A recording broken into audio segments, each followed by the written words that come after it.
Like Cuphead before it, I am pleased to report that, as it turns out, Mouse PI for Hire isn't just all sizzle. There is plenty of steak there too. Just as Cuphead built an incredibly good bullet hell boss rush shooter underneath its hand-drawn, hand-animated exterior, so too, at least based on what I've played so far, is Mouse underpinning its 1930s era black and white, rubber hose animated facade with a mechanically sound first-person shooter. In fact, while its own developers have referred to it in conversations and interviews with me as a boomer shooter, I'd argue they might be selling their creation a little short. There's a lot more going on in its campaign than I thought. The end result is an action game that seems like it'll have the gameplay to match its sublime looks.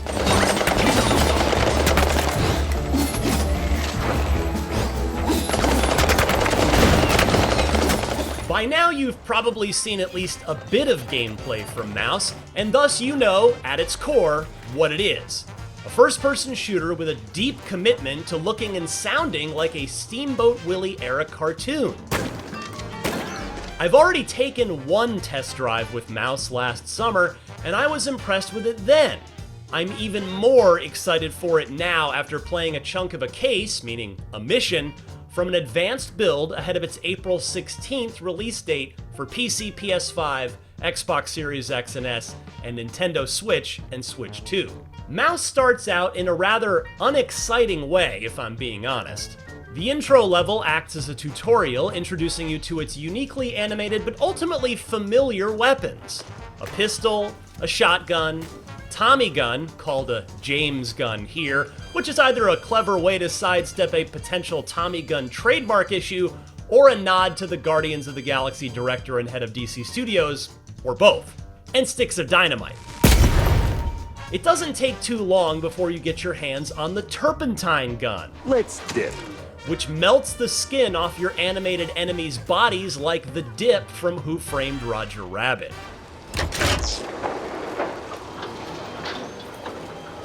Holy flush. We're moving. It also doesn't take long before you see how developer Fumi Games leans all the way into its 1930s cartoon setting.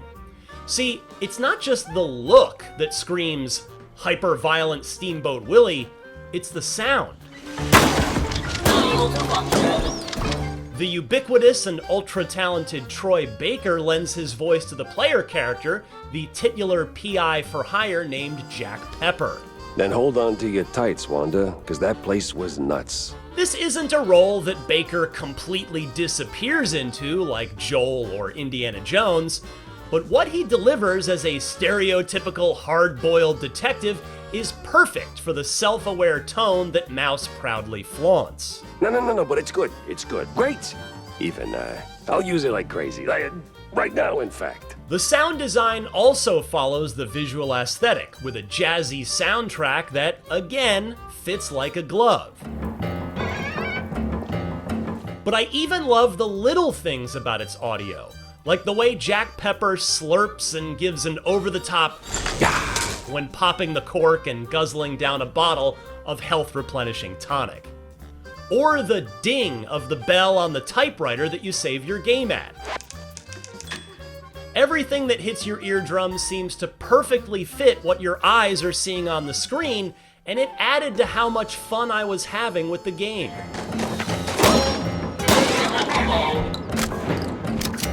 But let's talk about the gameplay, because the depth there is what really surprised me about Mouse. And before I get to the nuts and bolts of it, I want to talk about the structure. Mouse is split into cases.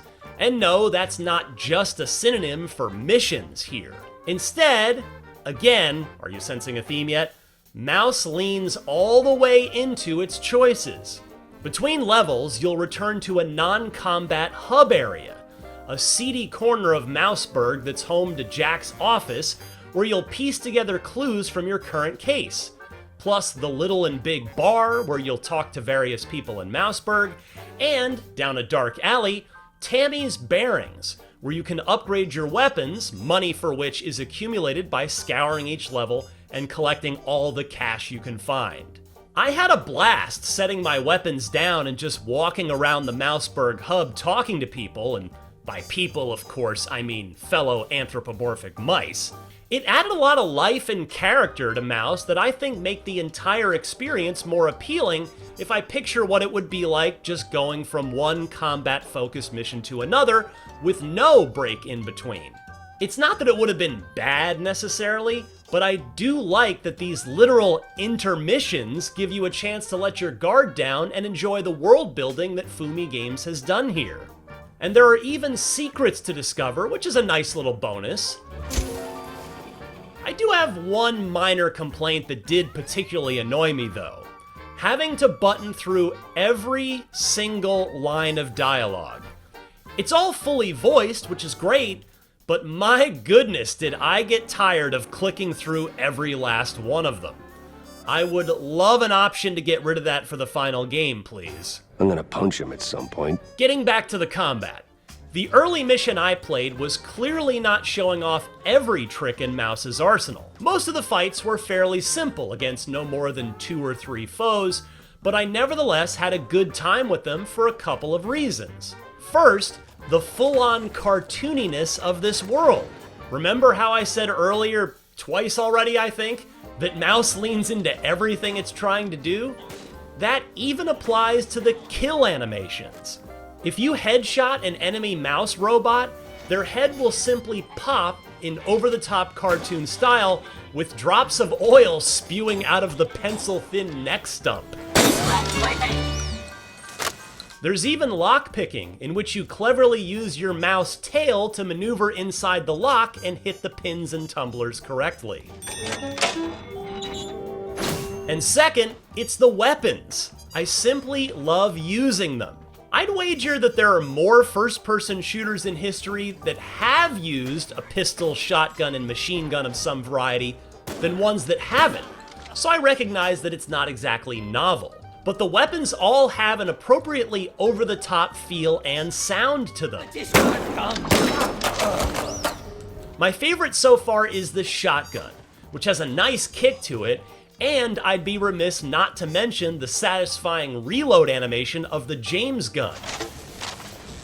That's not to say there aren't original ideas in Mouse's arsenal, however. The turpentine gun, as I mentioned earlier, fires blobs of ink-dissolving solvent that melts these cartoon bad guys, leaving their bones on display before they too dissolve into a pile of dust. It's one of my favorite first-person shooter weapons in a good little while now. Maybe since Doom the Dark Ages' Skull Crusher gun from last year.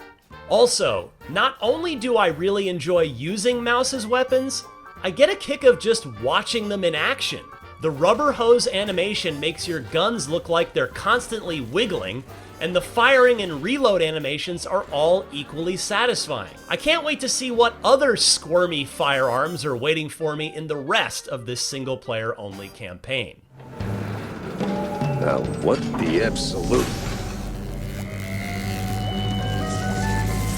Mouse is also promising plenty of boss fights, and though I only got to experience one of them over 3 phases, it definitely made me up my game a little bit.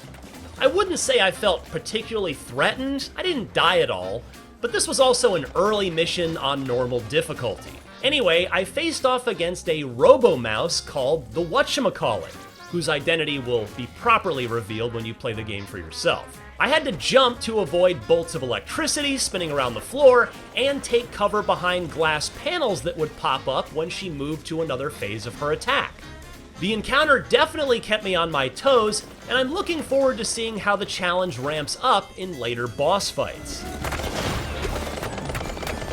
As I mentioned at the top, I'd already had the privilege of playing Mouse last summer, so I came into this new hands-on session with some earned optimism.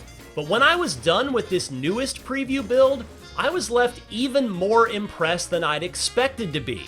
Mouse PI for Hire, based on what I've played so far, is far more than its distinct 1930s rubber hose animated look.